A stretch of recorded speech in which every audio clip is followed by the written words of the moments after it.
Selamat sore guys, assalamualaikum warahmatullahi wabarakatuh. Saat ini saya masih ada di Probolinggo tentunya. Dan ini lokasi terakhir yang akan kita datangi. Karena setelah ini Gusman Bojonegoro bersama tim akan mendarat di Situbondo.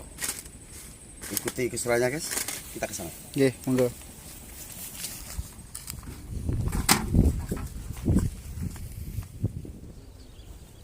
Yang terakhir apa? Jagung apa Pak? Ini jagung. Kan jagung agak bagus gunanya, ada mikorisanya.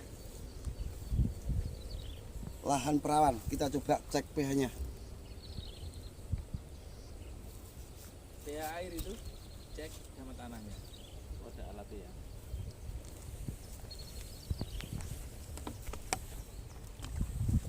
Segini cukup kan? Ya kalau ngecek yang di atas usahain harus basah. Kalau tidak basah kan tidak lembab. Ya. Udah, ini udah masuk basah. Terus. Nah ini yang Pindah Disit, sini, Mas. pindah sini loh. Pindah sini.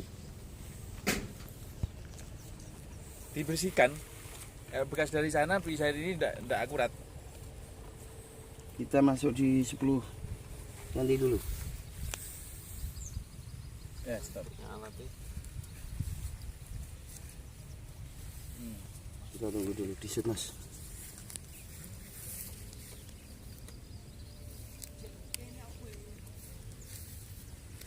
Naik. Jauh. Tarik lagi. Ditarik. Tarik ke atas, jangan dilepas. Tarik. Nah, stop. Naik 1. Tarik lagi. Dari 4 ke 5. Disut mas. Atau di itunya, di dalamnya itu. Ya nanti Pak Bos. Dipindah, enggak apa-apa, dipindah tempat yang basah. Nah, stop.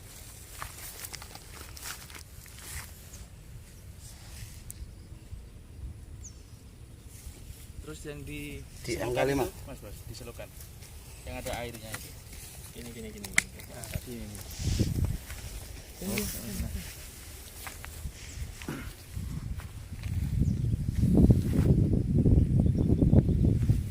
Sama dan 5,5. 5,5. Ini bau pengaruh dan Enggak, ini menganu kan Limbah. limbah itu. Iya. Limbah ikan itu kan hanya lumayan. Ini sama, pokoknya ini sampai Makanya ini pohon besar, ini sampai jauh sana. lihat itu tuh pakai- jagung-jagung pakai air. Warnanya itu kan. Ini asap mas, asap kali-kali asap. Jadi orang mompa atau paling enggak campur air yang dari laut. Oh. Iya. berapa HST mas bos ini mas? Seminggu. Iya, Benda hari saya Sabtu. bilang seminggu tadi.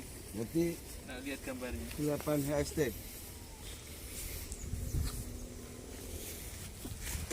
Kita coba di sini mas. 7 hari. 7 hari.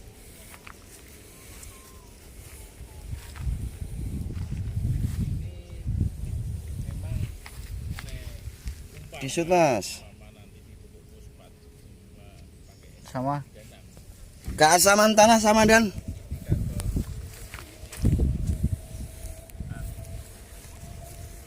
Bukan di Sikerso ya.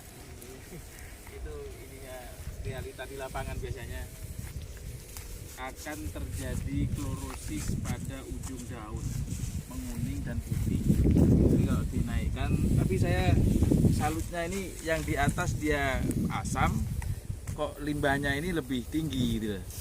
Di atas saya kan 5, 5. limbahnya ini 5,5. Limbahnya 5,5. Nah, nek limbah ini sedikit ditabur kalsium, Persimo, iya. kemudian disiramkan, mantep ini. Ya, jadi menetralkan gitu ya, keasaman itu nanti netral. Jadi tidak langsung ini CaO-nya kan, kalsiumnya merupakan CaO kalsium oksid karena udah campur air kan, tinggal disiramkan. Bagus itu. Nek mau nyoba ada yang tidak dilakukan treatment seperti itu, anggaplah nggak dikasih kalsium gitu ya. Untuk perbandingan silakan. Nanti akan terlihat bedanya. Ini untuk tekstur tanahnya kayak udah bagus nih. Kalau Ya, iya remah. tekstur bagus, remah. Atau misalnya sak peta di treatment kapur. Iya. Ya monggo. Ya dicoba. Yang Bisa. satu petak enggak usah pakai, yang satu petak pakai kapur. Tapi saya sangat yakin bagusan yang pakai kapur. Iya, Ya, kalau Dan- lihat kondisi pH Iya, lo ya, lihat lihat kondisi kondisi pH seperti ini. Jadi Yang penting benih sama. Benih sama. Ini sama ini. jadi tidak perlu tabur di bedengan, tidak perlu. Di airnya ini aja dikasih. Nah, nanti kan airnya ini kan bisa naik di 6 atau 6,5 itu untuk nyiram.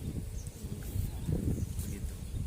Tadi semakin dalam semakin asam karena mungkin efek dari kemarin kan ditanam jagung. Tanam jagung dipakai pupuk enggak, Pak Bos? Enggak. Nah, ya.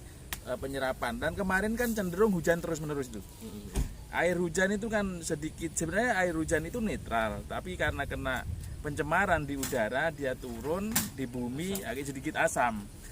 Kalau kena tanah ya otomatis keasaman itu mendominasi bagian lebih dalam. Rata-rata permasalahan.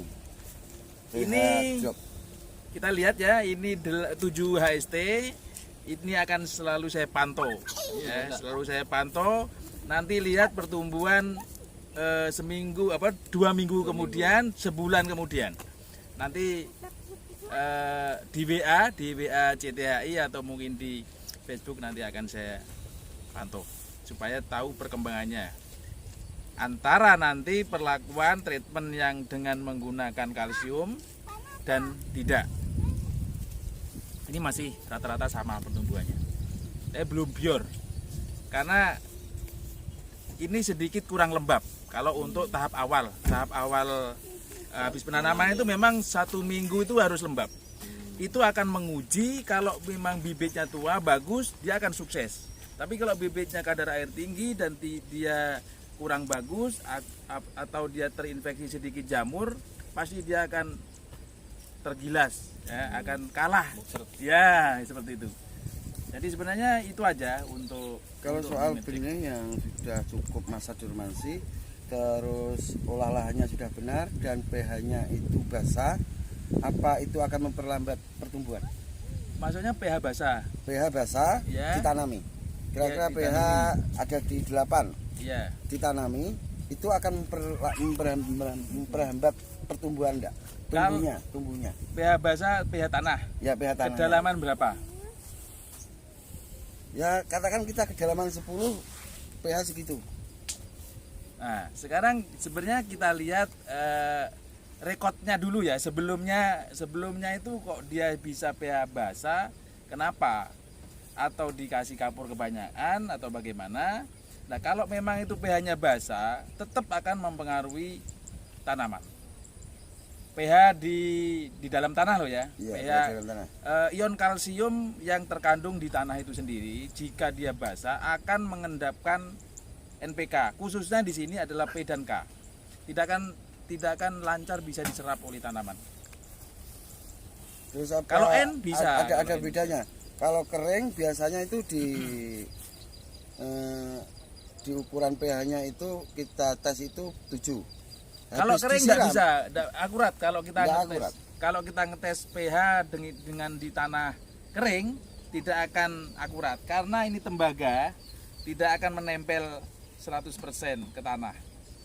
Kenapa? Kalau penyiraman untuk membasahi tanah supaya sebelum dicek itu dilakukan, karena supaya ini tembaga ini terjadi connect dengan tanahnya itu rapat. Kalau kering kan dia akan longgar, tapi kalau basah kan lengket dia kan nempel seperti itu.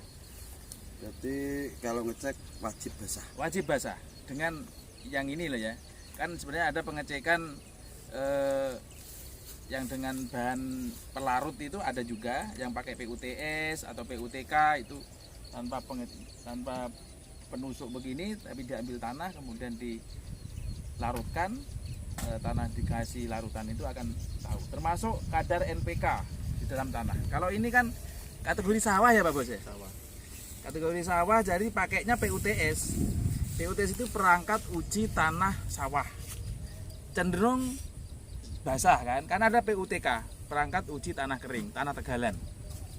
Itu nanti akan ketahuan NPK-nya berapa, kemudian pH berapa, kemudian harus menggunakan kalsium berapa banyak, itu akan terlihat. Sebenarnya ada kemarin di farm, cuma lupa kita ndak coba buka itu. Di farm kan ada alatnya itu. Nah, karena kecapean dan malam ya, semalam aja saya baru tidur jam 2.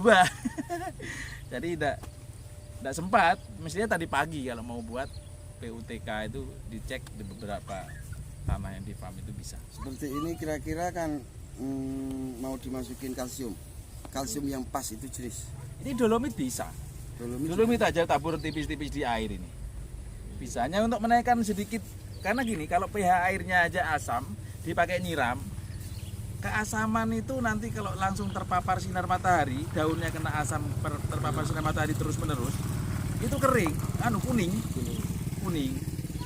Jadi kalau pH normal enggak, karena memang syarat tumbuh tanaman, apa khususnya kita bicara di bawang merah, ini harus netral antara 6 dan sampai 7. 7,5 masih oke lah, asal enggak 8 ke atas.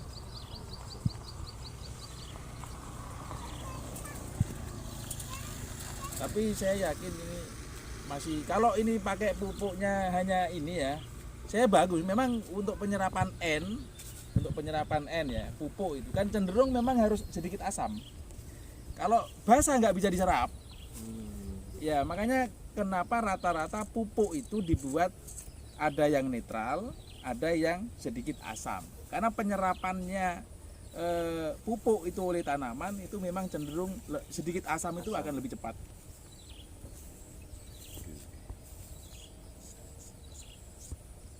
HST berarti nanti 10 HST ya. Kalau Pak Bos tidak sibuk bisa ngirim gambar ke saya atau nanti pas saya lewat ke sini, nah bisa. Oh ya guys, terima kasih sudah mengikuti perjalanan Gusman Bojonegoro selama di Probolinggo. Untuk yang suka video-video Gusman Bojonegoro, jangan lupa share, like, komen, dan subscribe. Terima kasih. Wassalamualaikum warahmatullahi wabarakatuh.